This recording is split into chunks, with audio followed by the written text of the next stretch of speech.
Existem duas maneiras da gente pesquisar a realidade, tá certo? Uma maneira da gente pesquisar a realidade é ver a realidade como simplesmente matéria, como corpos, como uma realidade física, palpável, experimental, mas a gente pode ver também com um novo paradigma que é trazido pela física quântica, a gente pode ver que na verdade existe uma nova forma de a gente também compreender essa realidade.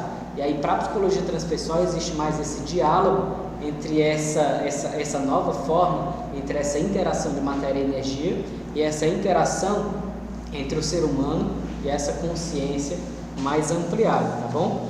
Sei que existem outros slides aí, né? Mas eu estou vendo também que o nosso tempo está passando, né?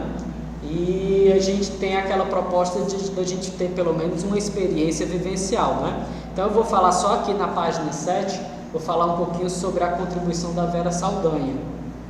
Importante, assim. O que é que o Thomas Kuhn fez de importante? O Thomas Kuhn, ele tem um livro chamado A Estrutura das Revoluções Científicas e ele propõe a seguinte compreensão: quando eu tenho uma percepção que ela é diferente do paradigma dominante, ela é rejeitada como não tendo um estatuto de verdade, tá bom? E aí é necessário, e aí quando ela começa a surgir como uma negação, como uma transformação desse paradigma, como uma coisa radicalmente diferente. Mas a ideia é que quando vários outros autores começam a dar conta dessa mesma percepção, é como se esses dois paradigmas agora eles se sobrepossem não no sentido de um ser contra o outro, mas no sentido de coexistirem. Mas a ideia é que eu não posso utilizar os valores do paradigma anterior para poder chegar nas conclusões desse novo paradigma. Então a ideia é que com um novo paradigma, que é esse que é utilizado pela física e pela mecânica quântica, e por um lado, e pela psicologia transpessoal do outro, eu não posso chegar nessas mesmas conclusões se eu tomar um ponto de partida cartesiano, newtoniano, materialista. Seria essa a ideia, tá entendendo? Então eu tenho que utilizar essa perspectiva da consciência para poder chegar nessas mesmas compreensões que a psicologia transpessoal está relatando, tá certo?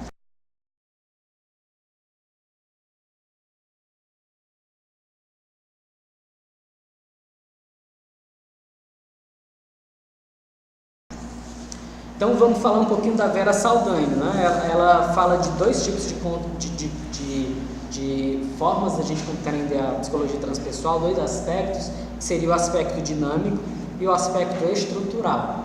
O aspecto dinâmico, a gente tem dois eixos, que seria o eixo experimentação. Essa parte aqui, R, E e S, na verdade significa razão, emoção, intuição e sensação. Então seriam as ferramentas que nós utilizamos, razão, emoção, intuição e sensação, para nós experimentarmos a nossa realidade. E aí esse seria o eixo da nossa experiência, da nossa jornada ao longo da vida como ser humano. E existiria um outro eixo, que seria o eixo evolutivo, que é o que utiliza esses estados ampliados de consciência, e também a gente pode falar aqui nesses níveis do eletroencefalograma, alfa, beta, teta e delta, tá certo? Então esses dois eixos eles se sobrepõem e a gente teria que utilizar eles para compreender esse modelo de realidade proposto pela transpessoal.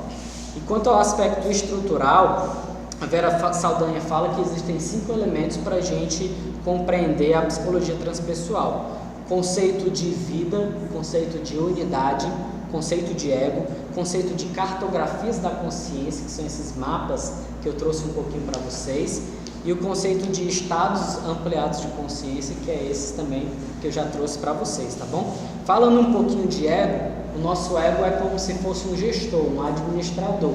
Ele administra a nossa realidade, mas o grande problema é quando a gente se identifica demais com esse ego e a gente não consegue acessar essa dimensão mais profunda que é a nossa consciência ampliada. Então é quando a pessoa, por exemplo, ela está no estado em que ela se identifica com a sua história e ela acha que ela é assim e ela nunca vai mudar porque ela sempre foi assim. Isso é um exemplo clássico de uma identificação com o ego, com a história, com o passado, e uma não abertura para uma transformação, para uma mudança. E a ideia é que através desses estados ampliados eu estou sempre desenvolvendo em novos níveis o meu potencial, e aí eu posso transformar quem eu sou, a minha identidade, não de uma maneira radical 100%, mas de uma maneira gradual, que que aí pode significar uma transformação de qualidade bem significativa. Então a ideia é que através da terapia eu teria acesso a essa transformação, a esses estados mais ampliados, não de uma maneira, digamos assim, grosseira, bruta, além do que a pessoa possa acessar, mas de uma maneira tranquila, suave, dentro do ritmo de cada pessoa. Todo estado ampliado de consciência é sempre bom, independente do contexto, né? Não. O estado ampliado de consciência pode trazer também uma experiência de desorganização, de mal-estar, de não compreensão, não interpretação correta daquilo que está acontecendo, tá entendendo? Então é justamente quando eu tenho um estado ampliado de consciência, mas o meu ego ele é muito acrisolado dentro de um paradigma materialista, por exemplo, eu posso ter dificuldade de interpretar o que está acontecendo, tá entendendo? Então a pessoa muitas vezes pode ter um estado ampliado de consciência e ela chegar para um profissional e o profissional identificar, como a gente tem que identificar mesmo, pelo menos inicialmente, como uma síndrome do pânico, ou até mesmo como um estado de loucura, de esquizofrenia, tá entendendo? Mas na verdade a pessoa que está passando por uma experiência, existe um livro da psicologia transpessoal chamado Emergência Espiritual, que é justamente o emergir desses estados ampliados, mas muitas vezes quando eles vêm à tona e a pessoa não consegue lidar, não encontra um profissional habilitado para lidar com esses estados diferenciados, ela entra às vezes num estado de desorganização, de mal-estar, de angústia. Pois não? Pode ser um surto, na verdade, é como se fosse o ponto culminante dessa angústia, tá bom? Mas muitas vezes um leve estado de angústia, né? Pode ser já um estado ampliado, tá entendendo? A pessoa percebe a realidade de uma maneira limitante, angustiante, de uma maneira negativa, tá bom? Por exemplo, uma pessoa que tem pensamentos negativos de uma maneira repetitiva, de certa forma, é um estado diferenciado já de consciência, né? Não é um estado cheio de recursos, mas também não é um estado comum, que a gente vê todas as pessoas têm, apesar de muitas pessoas terem, né? Mas o surto seria como se fosse um ponto culminante de quebra, de desorganização mais grave, tá bom? E aí o conceito de vida para a psicologia transpessoal seria um conceito mais amplo. A vida ela seria compreendida quase que como uma dimensão energética. A gente falou de matéria e de energia, compreensão do mundo do novo paradigma. Então a ideia é de que a vida também não pode ser compreendida apenas de uma maneira material, mas sim também de uma maneira energética, de uma maneira sutil, de uma maneira mais ampliada do que o conceito de vida anteriormente entendido. E nós estaríamos de alguma forma conectados com toda essa vida. É a ideia da não localidade da física moderna. Algo que acontece em outro local pode me afetar, pode influenciar a mim. E é o que é utilizado na constelação familiar também, por exemplo, né? Experiências não locais que geram transformações de consciência. E aí dentro das outras perspectivas da psicologia transpessoal, isso também acontece, né? Essa compreensão de que mudanças podem acontecer mesmo nessa ideia de não localidade. Eu posso gerar um estado, por exemplo, e não temporalidade também. Posso gerar um estado ampliado de consciência hoje e ele não ter nenhuma mudança na minha vida agora, eu só perceber essa mudança depois, por exemplo, né? E aí se eu puder utilizar uma metáfora, uma história para poder simbolizar isso, seria a ideia de plantar uma semente e aí essa semente só muito depois viria realmente a dar frutos, a gerar uma transformação no meu modo de interpretar a minha vida. E aí existe também esse conceito de unidade, nós somos de alguma forma unidos a toda essa vida. Então tudo o que é vivo, o planeta, os animais, os vegetais, tudo o que existe de alguma forma está conectado com nós, conosco.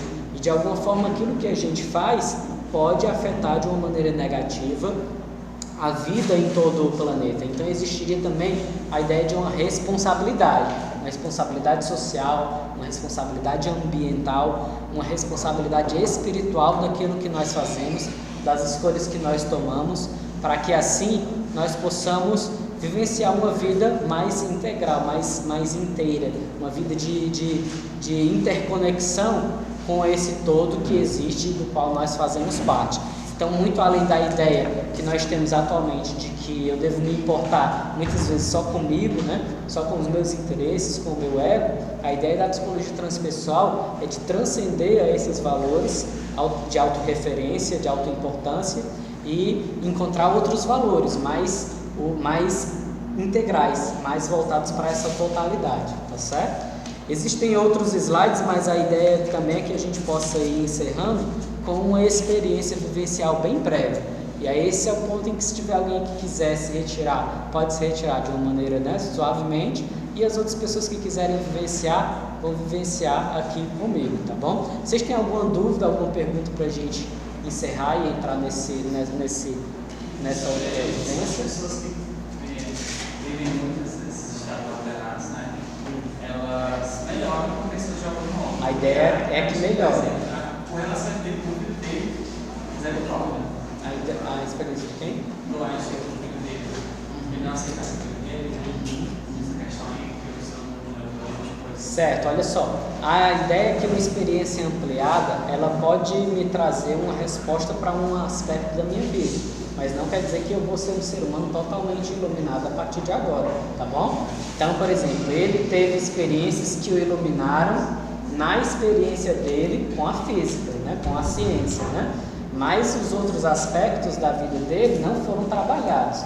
A ideia da psicologia transpessoal é que a gente procure trabalhar essa nossa integralidade. Então não adianta eu ser uma pessoa muito inteligente e na minha dimensão emocional, na dimensão do relacionamento, eu ser uma pessoa, né, que vá maltratar os outros, que vá me relacionar mal com as pessoas. A ideia é que exista um equilíbrio entre essas várias dimensões para que essa evolução aconteça de uma maneira mais integral, tá bom? Então eu só posso realmente atingir os estados mais elevados, mais ampliados, quando existe esse equilíbrio entre razão, emoção, sensação corporal e intuição, tá entendendo? Então eu preciso equilibrar corpo e espírito, mente e emocional para poder viver esses estados mais ampliados. Não quer dizer que eu não possa ter já os primeiros estados ampliados, todos nós podemos ter, né? Através da leitura, através da arte, da cultura, através da meditação, da oração, dos cantos devocionais, da música e várias outras formas, tá entendendo? Então existem todas as pessoas já tiveram estados, mas o quanto eu me transformo tem a ver com acolher dentro de mim a ideia de um projeto, a ideia de uma jornada, de um caminho de realização que eu preciso utilizar para o meu crescimento, tá bom?